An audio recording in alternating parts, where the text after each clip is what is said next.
face de Dieu. Revenez. Je vous aime. Revenez. Je vous accueillerai. Même si le prédicateur dira non, cette soeur-là, c'est une incrédule. Ce frère-là, c'est un incrédule. On a beau le conseiller, il n'a pas changé. Mais Jésus lui dit, je t'attends. Prends le chemin de retour. Reviens. Reviens. Tu es un élu. Tu es un fils. Vous savez, je vais vous dire une chose. Dans la vie des enfants de Dieu, on connaît les moments de faiblesse. Il y a des moments de faiblesse que les uns et les autres passent. Il y a des moments où tu n'arrives même plus à prier. Il y a des moments où tu n'arrives même plus à t'élever pour venir à l'église. Il y a des moments où tu n'as même écouté la parole. Pendant que tu mets ta radio, tu ouvres le bouton de ta télévision, tu vois un prédicateur, tu les taxes même d'escrocs. Tu passes. Tu vas regarder un karachika. Tu passes. Tu vas regarder un théâtre. Tu passes. Tu vas regarder un film de guerre. Toi, un enfant de Dieu qui aimait la parole. Mais tu es à la mer, tu maintenant de supporter la parole. Il y a des moments comme ça. Mais malgré ce moment-là, Dieu ne te rejette pas. Jonas passait 3 jours et 3 nuits dans le vent du poisson. Pourquoi 3 jours et 3 nuits? Les 3 jours et les 3 nuits, c'est le temps de réparation. Le premier jour, c'est le jour de l'unification. Le chiffre 1, c'est le chiffre de l'unité. Jésus dit, moi et le Père, nous sommes un. Lorsque quelqu'un dit à Dieu, il est absorbé par Dieu. Sa vie n'est plus visible. Mais la vie de Dieu se manifeste à travers sa vie. Il n'a plus sa propre volonté. C'est la volonté de l'Éternel. C'est le règne de Dieu. Voilà pourquoi dans Matthieu 6, à partir du verset 9, en descendant au verset 13, vous voyez la prière de notre Père. Et là-bas on dit que ta volonté soit faite sur la terre. Or que lorsque vous lisez Genèse, la Bible dit que l'homme a été tiré de la terre. L'homme est poussière, il repartira de la poussière. Lorsque Matthieu 6 dit que ta volonté soit faite sur la terre comme elle est au ciel, ça veut dire que ta volonté vienne dans la vie de l'homme. Que ta volonté vienne dans la vie de ma soeur. Que ta volonté vienne dans la vie de mon frère. Que sa propre volonté s'arrête, disparaisse et s'efface. Que ta volonté soit faite sur la terre comme elle est au ciel. Que ton règne vienne. Je ne règne plus. Je ne me conduis plus. Je ne choisis plus. C'est Dieu qui fait tout à ma place. Le règne de Dieu. Dans nos prières, mon ami, vous demandez seulement Dieu guéris-moi. Dieu guéris-moi. Dieu change ma situation. Là, on commençait d'abord par appeler le règne de Dieu. Parce que si le règne de Dieu vient dans ta vie, qui pourra te combattre? La Bible dit, si Dieu est pour nous, qui sera contre nous? Qui peut rentrer dans la maison du lion sans s'assurer qu'il peut lier le lion? Personne. Personne ne peut s'aventurer. Dès qu'on lui dit là-bas c'est la tanière du lion, il fait demi-tour. Parce qu'il sait que confronté au lion, il sera déchiré. Jésus est le lion de la tribu de Juda. Et s'il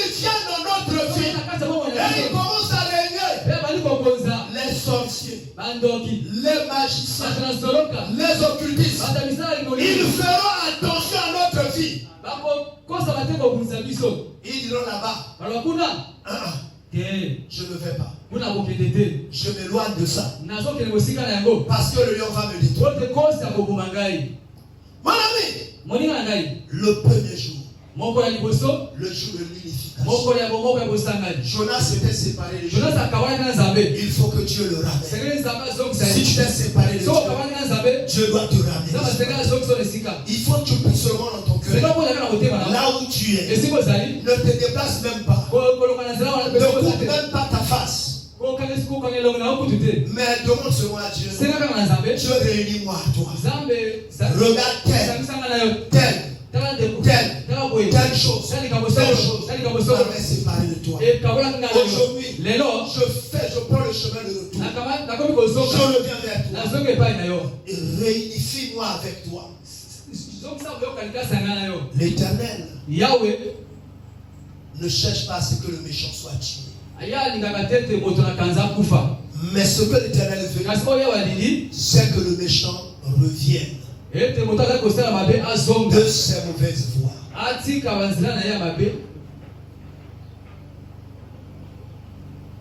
Ce que l'Éternel veut, c'est ça. Mes amis, le deuxième jour, c'est le jour du témoignage. La Bible dit qu'une déclaration est vraie. C'est une déclaration. Je ne sais pas comment tu dis ça. Une déclaration est vraie que lorsque cela a été fait par deux personnes. Lorsqu'il s'est uni à toi, il va commencer par te témoigner que tu es devenu fils de Dieu, que tu es devenu enfant de Dieu.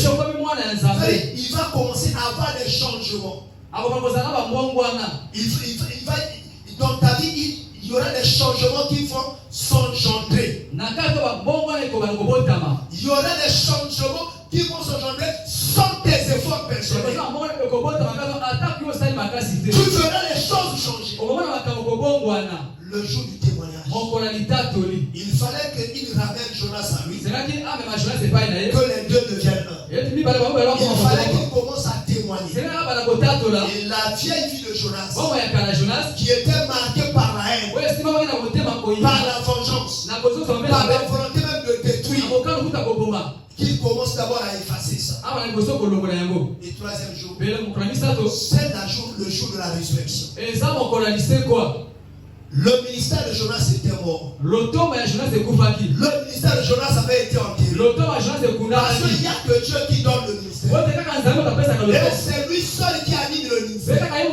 Si lui n'est plus là, le ministère est mort. Quelqu'un peut parler. Quelqu'un peut prier. Quelqu'un peut tout faire. Rappelez-vous les 7 enfants de Séva qui avaient voulu imiter le ministère de Paul. Ils avaient oublié que Paul n'avait pas son propre ministère. Paul avait reçu le ministère du Seigneur. Et lorsqu'il parlait, le Seigneur était derrière le langage pour faire ce que Paul disait. Et ils ont dit, comme faisait le Dieu de Paul, est-ce que le Dieu de Paul vous connaît? Est-ce que vous avez le Dieu de Paul? Non! Et voilà pourquoi le fou était tombé sur lui. Voilà pourquoi le fou avait arraché leur habit. Le troisième jour, c'est le jour de la résurrection. Voilà pourquoi Jonas était toujours dans le ventre. Et Dieu restaurait le ministère de Jonas. Il donnait vie au ministère de Jonas.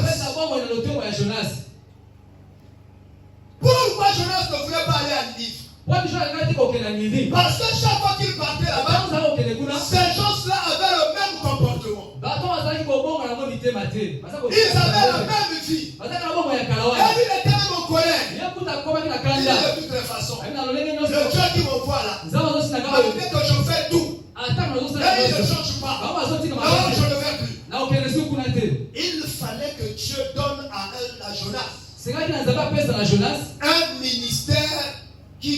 la vie.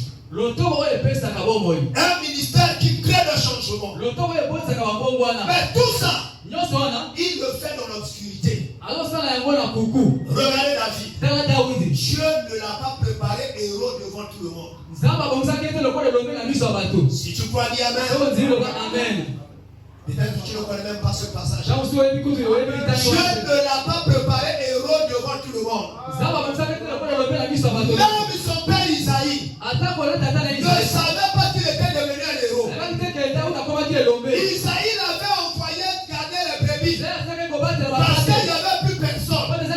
Les 7 grands frères étaient partis. Lui était le dernier qui restait. Par contre, le quelqu'un, il dit crois à toi. Mais là-bas, dans sa faiblesse, Dieu l'a ramassé, Dieu l'a transformé, Dieu a fait devenir héros. Pour que David sache qu'il est devenu héros, Dieu l'a envoyé à l'ours. Et lorsque l'ours arriva, l'ours se saisit de la brebis. David a eu le courage, tandis que lui n'avait qu'un mètre et quelques. Parce que c'est un jeune garçon de 16 ans. Mais il a poursuivi l'ours qui avait 3 mètres de hauteur. Il a donné son petit coup de poing sur l'ours. Tu es fatigué, frère. Il donna son coup de poing sur l'ours. Et vous savez, l'ours est très charnu. Il y a beaucoup de chair. Mais sur la chair, il y a la graisse. Et lorsque tu donnes un coup de poing comme ça, ça ne lui fera rien. Mais le petit coup de poing de David est devenu un coup de tonnerre. Et ça a terrassé l'ours. Tu as encore envoyé le lion. Et il s'est battu avec le lion jusqu'à arracher la brebis de la gueule. Il tua le lion. Finalement, David n'avait plus peur. En voyant cette expérience-là, même devant Goliath, il a dit à Goliath, toi tu as l'arc, toi tu as la flèche, mais moi je viens contre toi au nom de l'Éternel. Et il a vaincu Goliath. Mon ami, Dieu est en train de fabriquer un ministère en toi. Ton problème, c'est que tu dois toujours rester à la tour. Tu dois rester toujours sur la tour. Dieu est en train de créer un ministère en chacun de nous. De donner une vie à notre ministère. Mais comment tu obéis à Dieu? Est-ce que tu restes là à l'endroit où Dieu t'attend? Pendant que tu es venu au rendez-vous, tu n'es pas venu. Il faut que tu sois au rendez-vous. Et puis, le troisième jour, il a ressuscité le ministère. Et puis, il est venu sur le bord des eaux, à côté de la plage. Il a voulu Jonas. Il dit Jonas, maintenant tu as été remis en état. Maintenant tu as été réhabilité. Va. Mon ami, beaucoup de gens et beaucoup de serviteurs de Dieu font l'erreur. Pendant qu'il est encore dans le temps de préparation, il veut s'afficher.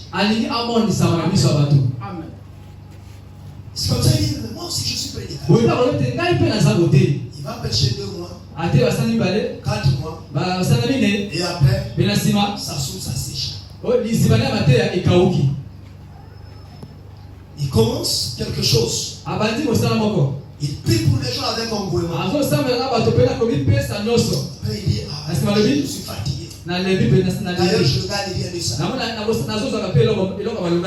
Parce que tu n'étais pas dans le temps de préparation. La préparation n'avait pas été achevée. Tu veux te mettre au soleil. Vous avez des rayons qui tuent. Il faut que ce soit celui qui a été déjà Préparé pour affronter le soleil. L'église, c'est un soleil. Parce que lorsque vous venez à l'église, il y a des tumultes. Il y a des critiques. Il y a toutes ces choses. Parfois, vous pouvez vous fâcher, vous allez cogner les gens. Parce que tu n'as pas, la préparation n'est pas achevée. Tu monteras même de douceur. Tu parleras méchamment aux gens. Parce que tu n'étais qu'en train d'être préparé. Le poisson ne t'avait pas encore vomi. Lorsque toi-même tu es venu te préparer. Vous voyez? Soyons patients. Soyons patients. Mon ami. Et lorsque Jonas a été vomi, Jonas a dit cette fois-ci je vais partir. Il y a des gens